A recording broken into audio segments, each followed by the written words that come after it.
Hello and welcome back to the channel.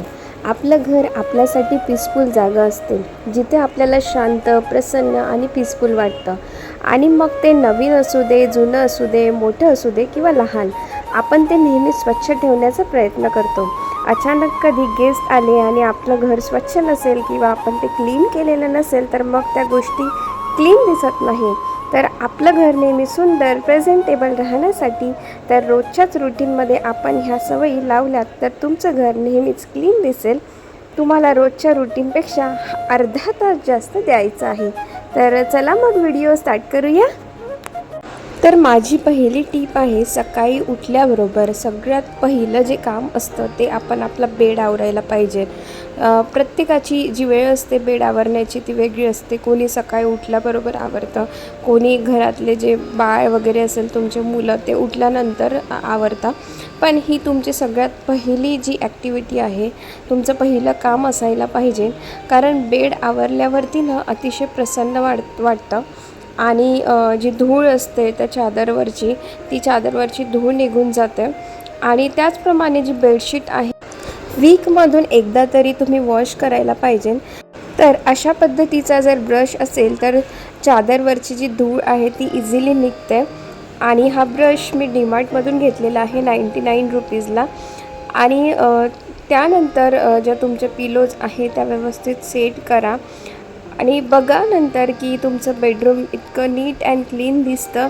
आणि तुम्हालासुद्धा तुमच्या दिवसाची जर सुरुवात छान बेडरूमपासून झाली आणि व्यवस्थित नीट अँड क्लीन बेडरूम झालं तर तुम्हाला पण एक पॉझिटिव्ह फीलिंग येते.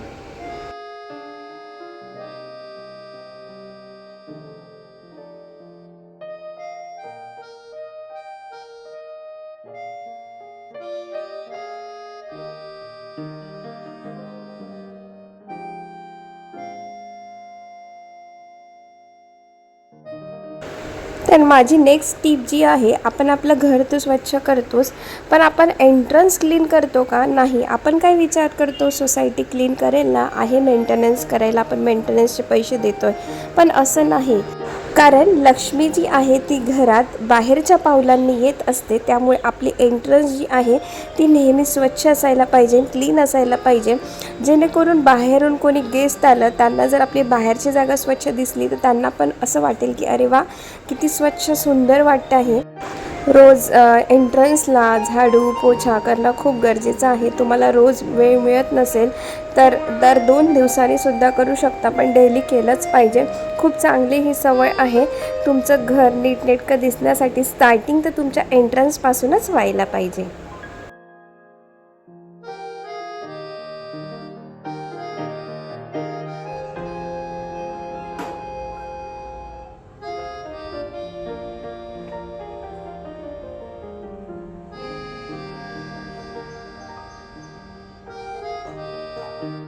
तर माझी नेक्स्ट टीप जी आहे, तुमची जी बाल्कनी असते ती तुम्ही डेली क्लीन करायला पाहिजे. डेली बाल्कनीला झाडू मारायला पाहिजे. कारण कसं असते, बाल्कनीमध्ये ऊन येत असते, त्यामुळे आपले जे वाळूची ऊन आहे, आपण जे वाळू घालण्याचे पदार्थ असतो ते बाल्कनीमध्ये घालतो. त्यामुळे ना बाल्कनीला नीट अँड क्लीन रोज स्वच्छ म्हणजे झाडू मारायला पाहिजे, रोज मॉप फिरवायला पाहिजे. त्यामुळे काय होतं ना की धूळ जी येत असते, सगळ्यात जास्त बाल्कनीमध्ये धूळ येते बाहेरची. त्यामुळे बाल्कनी नेहमी स्वच्छ असायला हवी.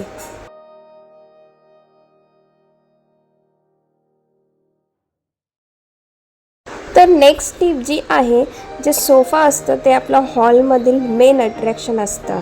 तर तुमचा सोफा जुना असू दे, नवीन असू दे, कुठल्याही पॅटर्नचा असू दे, पण तुमचा जो सोफा आहे तो नीटनेटका आणि व्यवस्थित असेल तर तुमचं जे हॉल आहे ते सुद्धा नीटनेटकं व्यवस्थित दिसतं.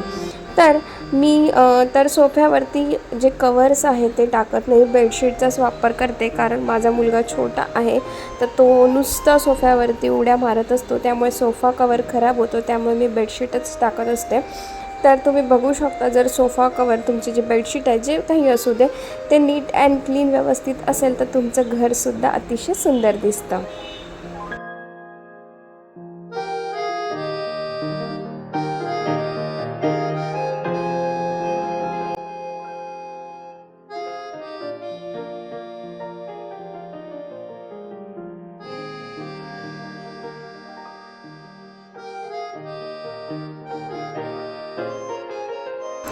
तर नेक्स्ट टिप जी आहे, तुमच्या घराला ना तुम्ही रोज मॉप करायला पाहिजे. कारण काय असतं ना, की जर लहान मूल घरात असेल तर घरात घाण होते आणि लहान मुलांच्या हायजीनसाठी घराला रोज पोछा व्हायला पाहिजे. जर तुमच्याकडे हाऊस हेल्पर येत असेल तर एकदमच बेस्ट, पण नसेल तर ह्या ज्या गोष्टी आहे, हे जे काम आहे ते न चुकता रोज व्हायलाच पाहिजे.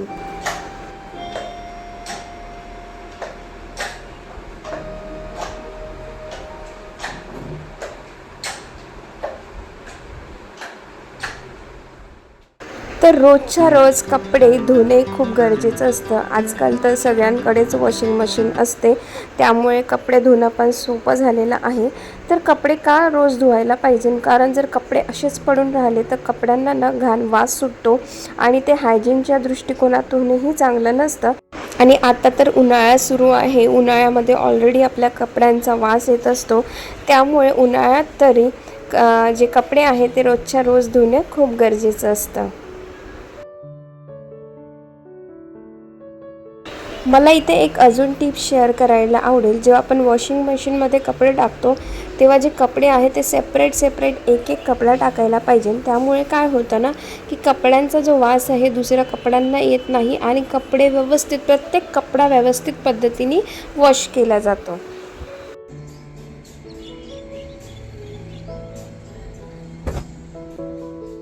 तर माझी नेक्स्ट टिप जी आहे, आपण रोज ब्रश करतो त्याच्यामुळे आपल्या दातातली जी घाण आहे ती वॉश बेसिनमध्ये साठलेली असते. त्यामुळे जे आपलं वॉश बेसिन आहे ते डेली क्लीन करणं खूप गरजेचं आहे. तर मी वॉश बेसिन क्लीन करायला कुठलं लिक्विड यूज करत नाही. माझ्याकडे जे हँडवॉश आहे, जे हँडवॉश मी वापरते त्याचाच वापर करते. मी इथे एक सेपरेट ब्रश घेतलेला आहे वॉश बेसिन क्लीन करायला, त्याने छान वॉश बेसिन क्लीन करून घेते. आणि माझ्याकडे एक सॉक्स आहे, तो स्पेशली वॉश बेसिन पुसायसाठी मी वापरते. तर या पद्धतीने माझं डेली रुटीन असतं वॉश बेसिन क्लीन करण्याचं.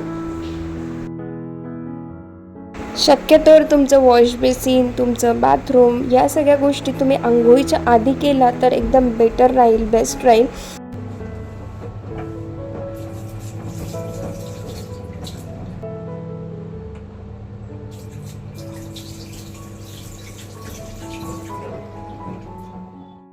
तर माझी नेक्स्ट टिप जी आहे, तुमचं जे बाथरूम असतं ते तुम्ही रोज क्लीन करायला पाहिजे. जर तुम्हाला रोज वेळ मिळत नसेल तर दर 2 दिवसातून एकदा तरी ते क्लीन व्हायला पाहिजे. छोटं बाळ घरी असेल तर तुम्हाला माहितीच असतं, डब्बे, बकेट सगळं इकडे तिकडे व्यस्त झालेलं असतं. तुमचा मग्गा असेल, तुमची बकेट असेल, तुमचा टब असेल, छान पाण्याने धुवून घ्या आणि ब्रशच्या साहाय्याने जे पाणी बाथरूममध्ये साठलेलं आहे ते आपण काढून घ्या.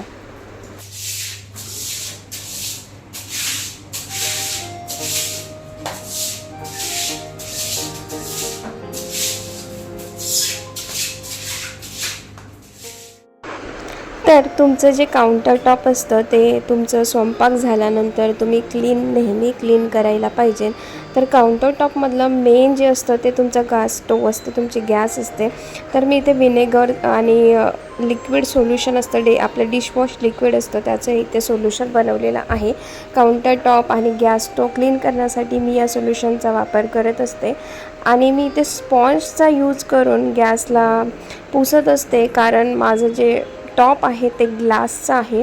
तर त्या ज्या ग्लासच्या टॉपला आहे स्क्रॅच नको यायला म्हणून मी स्पॉन्जचा वापर करत असते. तर स्पॉन्जने पूर्ण मी काउंटर टॉप क्लीन करून घेणार आहे, साफ करून घेणार आहे. आणि त्यानंतर पाणी टाकून वायपरच्या साहाय्याने पूर्ण मी काउंटर टॉप क्लीन करून घेत असते. तर मी ते एक टीप शेअर करणार आहे. तुमच्या काउंटर टॉपवरती जेवढं कमी तुम्ही सामान ठेवाल तेवढं तुम्हाला काउंटर टॉप क्लीन करायला इझी जाईल. असतं लहान मूल घरात असलं की आपल्याला बरंचसं जे आहे ते वरतीच ठेवावं लागतं, कारण लहान मुलाचा हात नको पोचायला.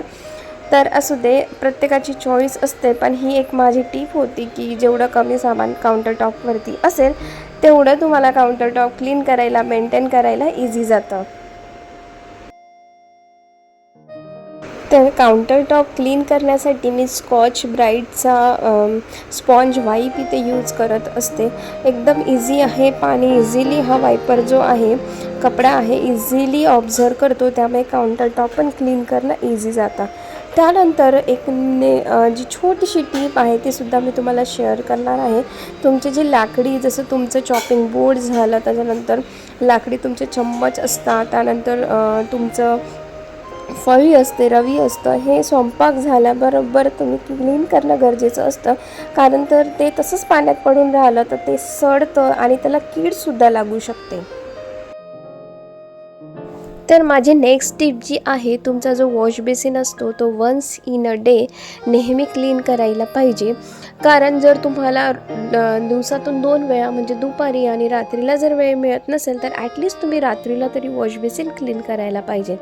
जर तुम्ही ही सवय लावून घेतली तर कॉक्रोच होणार नाही तुमच्या वॉश बेसिनमध्ये, आणि जो वॉश बेसिनमधून घाण स्मेल येतो तो घाण स्मेलसुद्धा येणार नाही.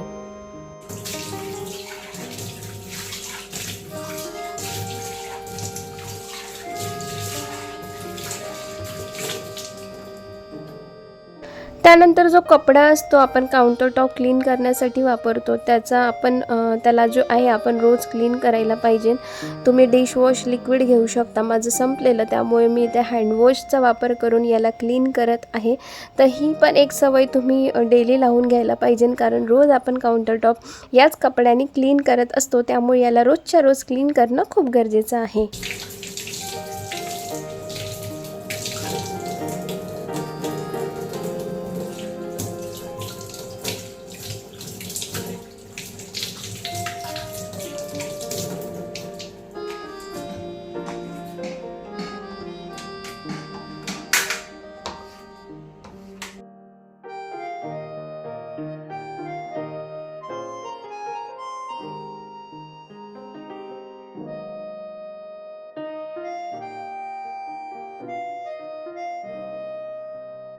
तर माझी नेक्स्ट टिप जी आहे, फ्रीज तर आपण रोजच्या रोज डीप क्लीन करू शकत नाही, पण आपण वरतून तर फ्रीजच्या टॉपवरून कपडा तर मारू शकतो. कारण की रोज आपण फ्रीज उघडतो तर फ्रीजवरती आपले हात उमटतात, त्यामुळे रोजच्या रोज फ्रीजवरून एक कपडा मारणं खूप गरजेचं आहे. त्यानंतर फ्रीजमध्ये आपण आपलं जे अन्न आहे ते ठेवतो, कधी आपण विसरून जातो काढायला, ते सुद्धा चेक करणं खूप गरजेचं आहे. त्यानंतर कुठलं प्रोडक्ट एक्सपायर झालं आहे, एक्सपायर नाही झालं आहे, ते सुद्धा रोजच्या रोज बघणं हे सुद्धा खूप गरजेचं आहे. तर ही सुद्धा सवय तुम्ही लावून घ्या तुम्हाला, म्हणजे त्यामुळे काय होईल ना, फ्रीजमध्ये बिनकामाच्या वस्तू साठल्या जाणार नाही. तर मी एक टिप शेअर करणार आहे. तुमच्या घरात जर लहान मुलं असेल ना आणि ते सारखं फ्रीज खोलत असेल, कारण लहान मुलांना सवय असते, तर फ्रीजला ना एक सेफ्टी लॉक लावून घ्या. तर हे लॉक 150-100मध्ये तुम्हाला मिळून जातं आणि कुठल्याही शॉपमध्ये मिळतं. तर मी तर हे मिस्टर DIY मधून घेतलेलं आहे. तर माझी नेक्स्ट टिप जी आहे, कपडे धुतल्यानंतर ना, ते सुकल्यानंतर ना, त्याला रोजच्या रोज वाळू घालणं खूप गरजेचं आहे. मला खूप कंटाळा येतो कपडे घडी करण्याचा, पण त्यानंतर काय व्हायचं ना, खूप सारे कपडे जमा व्हायचे आणि मग आपल्याला रोज कपडे लागायचे तर ते दिसायचे नाही. तर मग मी स्वतःला ही सवय लावून घेतली की रोजच्या रोज कपडे घडी झालेच पाहिजे. त्यामुळे कसं जागेवरती कपडे पण राहतात आणि घर पण नीटनेटकं व्यवस्थित दिसतं, कपड्यांचा पसारा दिसत नाही. तर तुमचं डायनिंग टेबल झालं, सेंटर टेबल झालं, तुमचं TV युनिट झालं, याचा रोज तुम्ही वापर करत असता. रोज त्यावरती काही ना काही सांडतं. सेंटर टेबलवरती काही ना काही पडत असतं, अन्न काही पण आपण जेवण करतो त्याचा वापर करतो, त्यामुळे रोजच्या रोज त्याला क्लीन करणं गरजेचं असतं. तर सेंटर टेबलवरती ना मी आता लेबरचा कपडा टाकलेला आहे, कारण माझा सेंटर टेबल खूप खराब होतो आणि विहांसारखं काही ना काही त्यावरती खातो, तर घाण होते.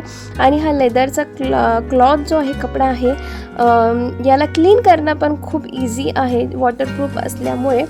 तर हा होता आजचा व्हिडिओ. बऱ्याचशा टिप्स ज्या आहेत तुम्ही फॉलो करतच असाल आणि काही टिप्स तुम्ही नसेल फॉलो करत. जर तुम्हाला या टिप्स आवडल्या असेल तर प्लीज एक लाईक नक्की करा आणि चॅनलला सबस्क्राईब करा नवीन असाल तर, आणि बेल आयकॉनवरती टिक करून ठेवा, म्हणजे जे मी काही व्हिडिओ टाकेल ते तुम्हाला नोटिफिकेशन मिळेल. तर मंडळी, मी अपेक्षा करते तुम्हाला आजचा ब्लॉग आवडला असेल. भेटूया नेक्स्ट ब्लॉगमध्ये. तोपर्यंत काळजी घ्या मंडळी.